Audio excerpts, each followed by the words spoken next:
I don't know who needs to hear this, but Kiwi's gonna say it. Relationships should be uplifting, not draining. What type of relationship are you in? You remember I said, Season 3, I have a story to tell. Are you ready for it? But before I get started with this story, I just want to say thank you for everyone that has followed me. I have endured some trials and tribulations these last couple of weeks, so I just want to say thank you for all the love and the support. I actually turned 50! I had an amazing time in Jamaica. And in Jamaica, I learned some stuff about myself, and the one thing I took away from that trip was I'm 50 years old now, and I am going to live and enjoy my best life.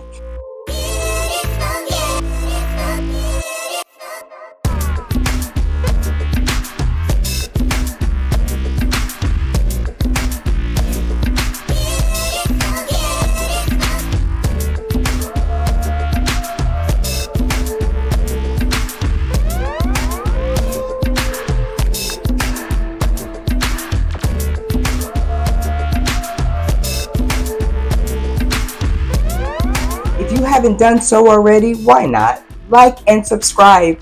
Thank you so much for joining me today. Come on in. Have a seat. What type of relationship are you in? Have you thought about it? I have. And I realized in my past I was in some serious, draining relationships. What does that look like? So let me tell you the story. My last relationship I endured for almost 7 years. It was one of the toughest challenges I ever faced in my life because I was so worried about making my partner happy. And the more I gave, the more he took. The more I gave, the more he took. So what do you think happened after I'm giving and giving and giving my all? It drained me. Not once did that man uplift me. So why did I stay so long? Let me tell the story. So it was recent. After my divorce, I decided that I was going to start dating again. So with me dating again, I got on a dating app and I met this guy. At the beginning, he made me laugh. He had an amazing personality. And you notice I'm saying had, because that changed. When someone shows you who they are, believe them. Believe them. So at the beginning, he made me laugh. He was very attentive. We had 4 to 6 hour phone conversations where it's back and forth. He would talk, I would talk. We learned so much about each other, but I ignored those signs. I didn't see them. I really didn't. And I could say that it was because I was young and dumb or whatever the situation is, but I think after that moment, I was in a vulnerable state. I have to just hold myself accountable. I was in a vulnerable state, and I really wanted this guy to like me. So what did I do? I overlooked a lot. Then after we became official probably 9 months into us, hanging out, getting to know each other and all the good things, right? We became official. And after we became official, it seemed like it bothered me if he thought negative of me, said anything negative of me. But I saw the red flags before we became official. And what the fuck was I thinking? I don't know. I said, you know what? I like this guy. I held on to our first encounter because you remember first impressions kind of go a long way. So I held on to that and I didn't want to let that go. So anyways, I would say I gave him wifely kiwi. I cooked, I cleaned, I did everything that this man asked me for, and it wasn't good enough.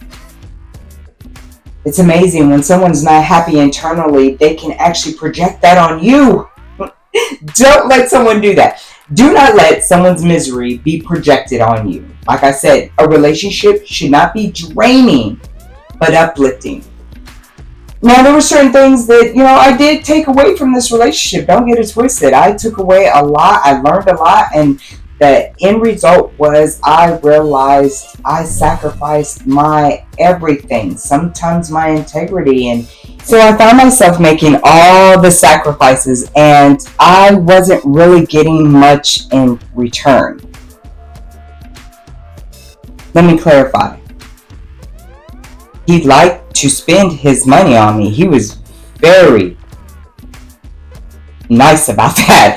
I was spoiled. Like, if I wanted something, he gave me the money for it. But it was money. And people would say money is the root of all evil, and money makes you happy, and all the different sayings about money. But if you ask me, what he provided for me was eye-opening for me to love who I am. So in the interim of dating this man, I tried to be everything that I possibly could be for him, and he didn't appreciate any of it. If I gave, it wasn't good enough. Then he would always gaslight me and make me feel bad and saying, like, you don't listen to me, you don't do what I ask, I want this and I want that, and you're not doing it. And then, there was times where maybe he would say, I need you to fold this box this way, and I folded the box the way he told me it didn't work, so I did it my way, and then, of course, that was a problem. The man needed a dog. Someone that would say, when you say sit, they sit and bow down.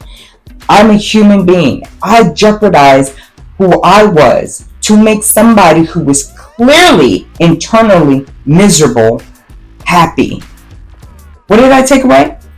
I took away that if you're not happy already, there's nothing I can do for you. I said this in a previous episode. I can only add, but I ain't the reason. Don't let someone be the reason. Again, relationships should be uplifting. Do you think he uplifted me once? No, he would tell you that he encouraged me to get back into what I do for a living, property management.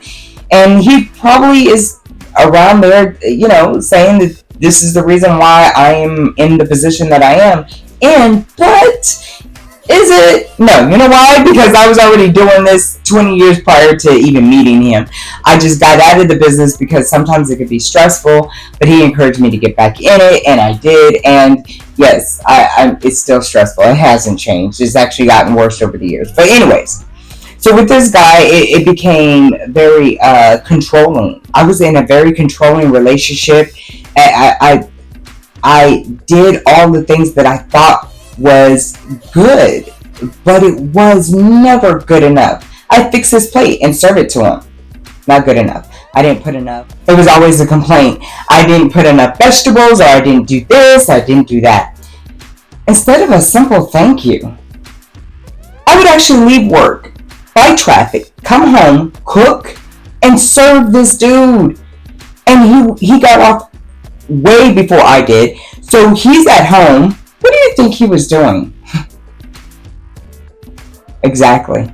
When someone has too much time on their hands and they're not right for you, they actually seek other people. And that's exactly what he did. While I'm working, I'm coming home, cooking, cleaning, making sure, like, I would get up every morning at 5 a.m. I would pick out his clothes, go downstairs. I would cook his breakfast, pack it, get it ready, pack his lunch, send him on his way. I got up, went to work, got off work, and made sure that he had dinner ready. And the whole time, the thanks that I get was different females and fornicating behind my back.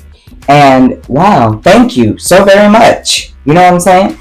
I never approached this man with what I knew. I knew for a fact I had the evidence and the proof. Why approach? Because at the end of the day, they're going to accuse you of why you're going through their shit, why you're doing this, and why you had the fuck did you find out. And then we're not fighting about the fact that you actually betrayed me and you're cheating and you're lying and all the things. We're focusing on how the fuck did I find out. Get the fuck out of here. Let's keep it real. You're a piece of shit. It is what it is.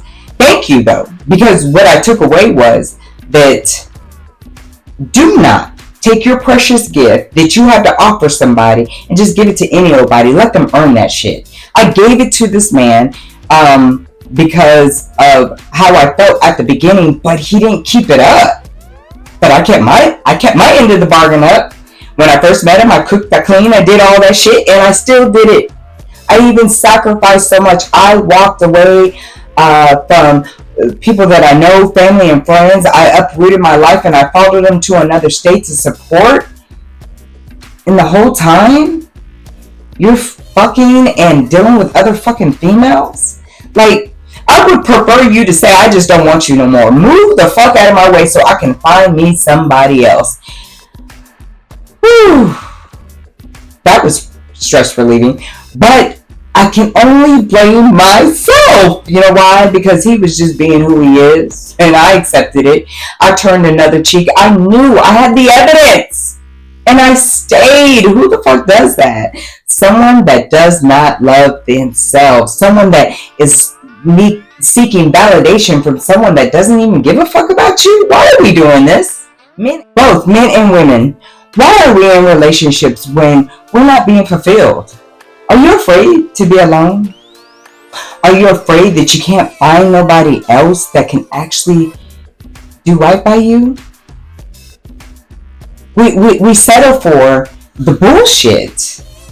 And I was asked the other day, you know, do I want to get married again? Newsflash, I am getting married again. I know that. I confirm it. Positive. Remember, the energy you put out is the energy you receive. So what is Kiwi telling you today? I'm actually telling you, because if you didn't need to hear it, I have to tell you. If you're in a relationship and they're not uplifting you, they're not encouraging you to be the best version of yourself, but they're draining everything about you, why the fuck are you still there? Why? You can do that on your own and then have some energy left over, right? It was freeing when it ended, and the Aries in me, I literally asked this man before I walked out the door, are you sure? I was still willing to fight because for some reason it mattered what he thought about me. For some reason it mattered whether or not this man loved me. But how can he love me when he doesn't even love himself? And it's so evident. It is so evident when people don't love themselves because of how they act. People that are miserable, people that want to project all of the hate and anger on you. It has nothing to do with you whatsoever. One thing I will never do again is allow somebody to dictate who I am as a woman, as a person, as a human being. Relationships should be uplifting. And in that relationship, it was probably, I can seriously say, thinking about the good moments, and the bad moments were more outweighed it. And I was willing to fight for that. Who out there is still doing that? Who out there is still fighting to stay in this piece of shit of a relationship? Let it go. Let it go. There is somebody out there to love you and love you unconditionally for who you are as a person. Don't let somebody tell you that you're not good enough. Because the moment they're telling you they're not good enough, just put a mirror in their face. Put a mirror in their face. Because they're the ones that are not good enough. I don't know who needed to hear this, but guess what? It is now time for our weekly assignment. It's time for our weekly assignment. First, before I give it to you, thank you for letting me share my story with you. I have more stories to share. that relationship ended on a very bad note. Screaming and yelling and arguing and breaking items up against the wall for it's just too much. There's so many of us in these toxic relationships. Why are you in the top? Is it because that's all you know? Get out. Do you know it's so freeing to come home and not have to argue with somebody about some stupid bullshit? Your weekly assignment. Before I get sidetracked, I don't want to get back into that. Your weekly assignment is find someone that is worthy of you telling them these words. Find someone that's worthy of you telling them, I love you. We don't hear that enough. And I think that when you mean it and you know what love is, because I've had discussions about that, and you actually tell someone that you love them, it brightens up their day and makes them feel loved, because there's so many of us out here in these bad relationships because we think that that's what love is, and it isn't. So tell someone you love them today. And if you haven't done so, why not? Smiles are contagious. Stop and smile at somebody today. It's not too late to share a smile with someone, because you could brighten up their day, and don't forget, you brighten up their day is actually going to brighten up yours. The energy we put out is the energy received. Put out some love, put out some smiles. Thank you for joining me today, and I'll see you next week. This week's episode talked about relationships, being in a relationship, and a relationship not lifting you up. I brought that up because there is a lot of domestic violence that's on the rise. If you are a victim of domestic violence, please get out. It does not end well for you. It doesn't. Or him. Or her. There are women actually hitting on their men too. So I wanted to bring this up, being an advocate, being a person of domestic violence myself. Not my last relationship, let me just clarify. Physical domestic violence.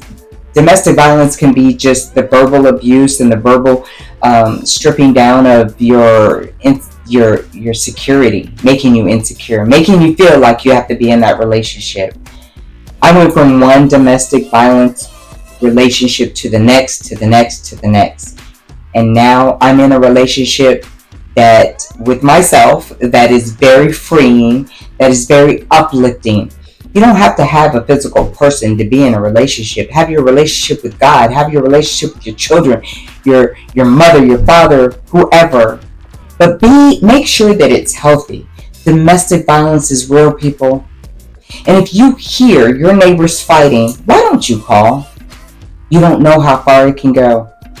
So, being a victim of domestic violence, I just wanted to have a voice out there for all the women and men. Men, it is okay to speak up. Get out. Somebody's actually going to love you for who you are, without putting a hand on you, without belittling you, berating you, gaslighting you, being a narcissist. Find the love. It is out here. We all want to be loved one way or another. And stop settling for the bullshit, people. Thank you for allowing me to be your voice. Until next time.